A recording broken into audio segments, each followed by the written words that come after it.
that, like, I can't fail and I can't let her down.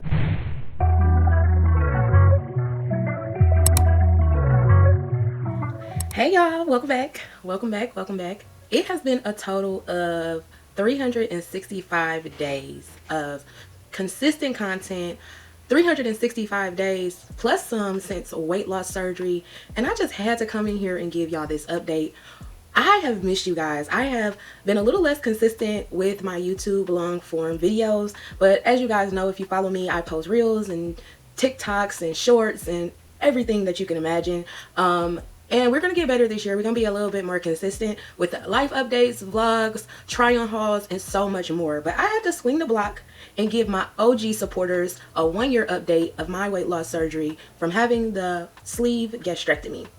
You guys, can you believe it's been 1 year? A whole year, y'all. Like, we was literally sitting in this exact same spot last year, 1 week post-op weight loss surgery. That's so crazy to even wrap my mind around. Like, I had no idea this year was going to go by this fast. As you know, I've gone through plenty of ups and downs on this journey, but when I tell you guys, I don't regret it one bit. I don't regret this surgery one bit. It has been a game changer for me. It's been life changing for me, and it's taught me more about myself than I actually knew character wise, really just character wise. If you watch my vlog in the beginning of the year, I was giving you guys weight loss surgery updates once a week or every 2 weeks, and I was doing weigh-ins.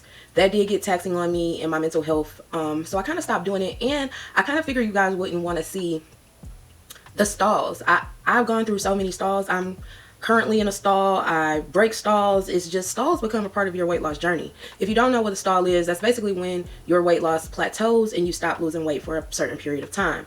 Now, the first time this happened to me, I want to say I stalled out maybe month 2 or 3 into surgery, and I was terrified. I'm like, I'm not losing any weight. What's going on? If you're at the beginning of your weight loss journey, just know that early stall is going to happen. You're going to stop losing weight, and then your body's going to readjust, because in the beginning you lose so much weight because you aren't eating any solid foods. You've cut out the carbs, and you're so strict because your body is strict. At the beginning of weight loss surgery, there's no way around the diet. You know, I've saw people who try and force themselves to eat things that they shouldn't, and it just leaves you in pain, upset with yourself, discouraged, and so many other things. So if you are on this journey, just keep the faith alive. Do what the doctors tell you to do at the beginning, and I promise you, you're going to avoid a lot of trips to the bathroom throwing up. You're going to avoid a lot of stalls and disappointment and depression and all of those things. I'm telling you, if you just do what they tell you to do. And I feel like it's so crazy for me to be sitting here saying this, because I was watching people videos last year this time, and they're saying the same thing, and I'm just like, all y'all just telling the same story over and over again. But it's not a story, it's the truth. It's not fictional. This is facts, okay? Seriously, it's facts. If you are not listening to your body, listening to your doctor, and doing what's best for you, you literally will be in the hospital or very sick. Through this year, and I don't want to go through it day by day, 365 days, day by day, but I hit my first huge stall after Easter. So around May or June, I don't know, it was just after Easter, I lost 100 pounds. I got down 100 pounds in less than 6 months, less than 7 months. Yeah, like mid-June, I want to say.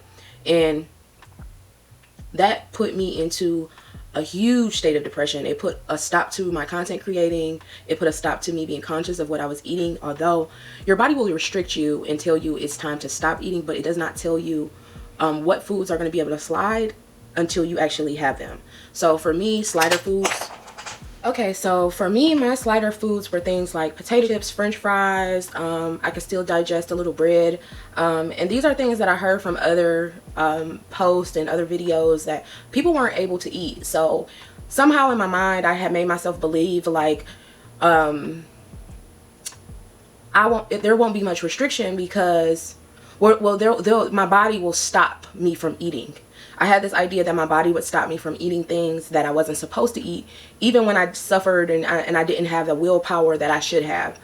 That wasn't true, y'all. It's still not true. It's not gonna be true. Everybody's body is different. Digesting food is going to be different for everybody, and also it also depends on your surgeon and how tight he makes your pouch. I don't know if this is something that can be requested if you want your pouch really tight or not. But I've heard people on other videos and people that I know in real life who their doctors or their surgeons actually told them, like, I made your pouch tighter than normal just so that you could have that restriction and different things like that. So I'm not a doctor or a physician or anything like that. So, you know, ask your doctor about it. If you haven't had surgery yet, ask him about, you know, how tight and how small your pouch, your stomach can actually be. So that being said, y'all know I fell down the rabbit hole. Potato chips, French fries. That's like my guilty pleasure. You're like, the carbiest of all carby things is potatoes. So once you go down that rabbit hole, it's like, oh, it's like pulling teeth just getting back on track. But I promise you that you can. Once I hit that first really big stall, I stalled out for 2 months. I didn't lose any weight until about August. And when I started losing weight in August, it would be 1 pound, 2 pounds, 3 pounds, 1 pound, 2 pounds, 3 pounds. And then we got in October. And when we got in October, it felt like I gained it all back. I felt like I gained all my weight back. Every 100 pound, I felt like I gained it back, but I didn't. I gained about 25 pounds. And some of this could have been water weight. Of course, it could have been water weight. Just from me not watching my diet. It's so easy. It's a slippery slope falling back into old habits, you guys. But I feel like if you keep it at the forefront of your mind that you need to maintain an investment that you made in your life, every time you eat, I think that's what's best. And you have to do that in a healthy way. So, like I said before, you guys, I am going to pop in some before and afters. If you haven't already, make sure y'all subscribe to my channel. Turn on the notification bell.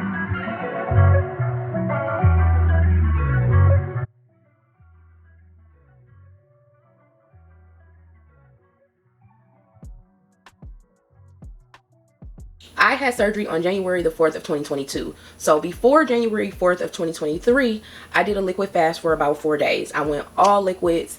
Of course it worked because I have the tool. What you have to know when you have weight loss surgery is that once you get that tool, you really can set you're like, it's like a setup for success if you put your mind to it. So, I found that restricting myself, going on all liquids for a week to 2 weeks, that doesn't work. Because as soon as I stop, I go back and binge eat all the things I know I can digest. So we are practicing healthier habits in this year. As you guys know, another one of my huge goals was to really just get more active. I had a lot of hang-ups about going to the gym. Still have hang-ups about going to the gym, being completely transparent. That's not a step that I've made yet. I wanted to come back to you guys like, oh my God, guys, I finally did it. I got in the gym. I haven't. I did take a few extra efforts just to be more active in my everyday life and not being like a complete couch potato, because I can do it. I've done it before. And I did achieve that, and I'm proud of myself for that. I got out. I started going skating. Just everyday activities that I would have shied away from at 400 pounds that I felt more free and able to do. Now I am so energized now. I am so happy. You know, like, you have your sad days, and mental health is something that you'll always battle if that's a battle of yours. You know, don't put that stigma on yourself if that's not something that you truly battle. But if you are battling, if you battle mental health here and there, that's something that's gonna, you know, it's gonna happen. But it's like, every day is really a new day, and I don't feel as stagnant as I did in the past. Like, if I went into a spell where I was depressed or something like that, it was like almost impossible for me to get out of. But it's really a choice. It's really about taking control of my mental health as well as my physical health, and I've been able to do that so much better in this past year, and it's been great. It's been great. It's really been great. And I waited this long to do this video because I didn't want to be super emotional. I didn't want to cry on y'all. And if I would have did it on January the 4th, y'all, I was full of tears on January the 4th. I wasn't doing nothing but crying, just reflecting. And I was alone that day, and I'm just so happy. I'm proud of myself for making a huge commitment like this. Something that could have been life-threatening, something that could have, you know, definitely caused complications with the surgery and with the weight that I had on. I took a huge step. I'm super proud of myself for how far I've come now. It's really easy for you to get into that comparison bag where you're just comparing yourself to everybody and everything. And when I tell y'all that right there, that's the thief of all joy. Y'all know comparison is the thief of all joy. But I sit here today, like I said, proud and happy, and I feel like I love myself more. I smile more.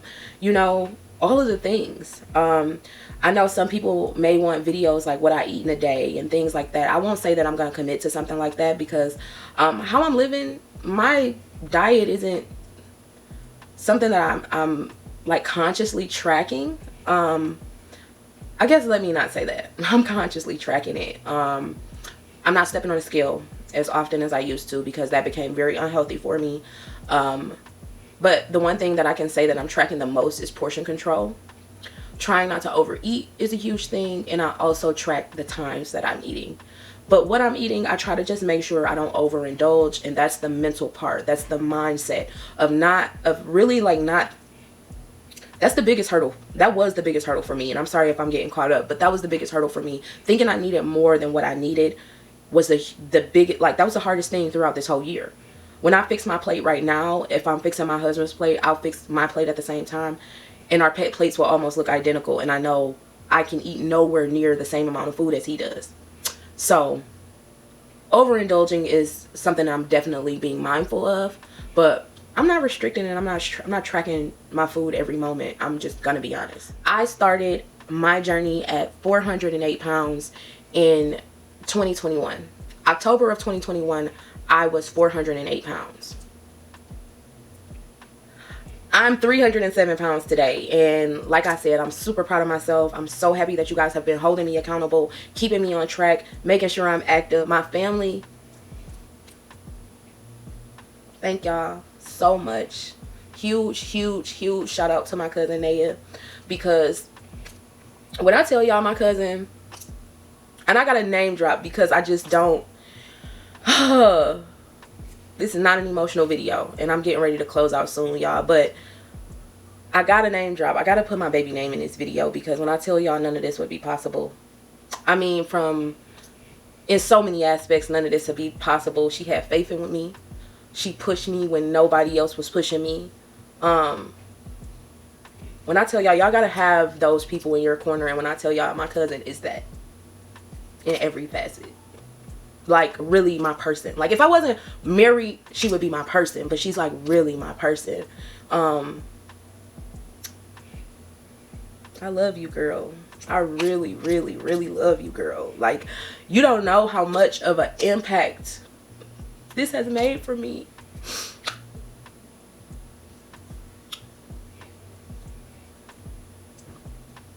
On my everyday journey, I am trying to be better for all of my family, of course, but my cousin believed in me so much that, like, I can't fail, and I can't let her down. I'm so afraid of letting her down. That's why I just keep trying every day, because she really believed in me.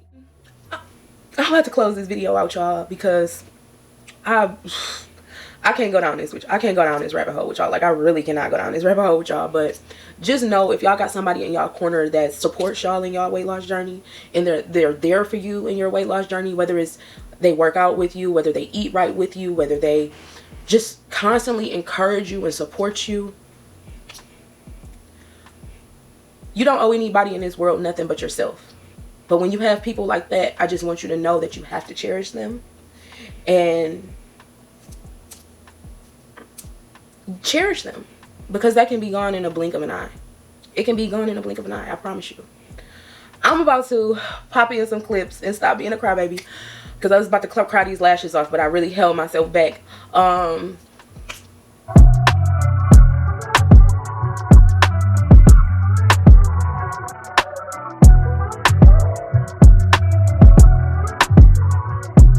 Thank you guys again for supporting me. Don't forget to like, comment, subscribe, and keep supporting, y'all. Subscribe to this channel and stop being weird. I've been telling y'all for a year straight. 1 year straight, I've been telling y'all, stop being weird. So stop. Go ahead and subscribe, hit that notification bell, and I'll talk to y'all soon. Bye.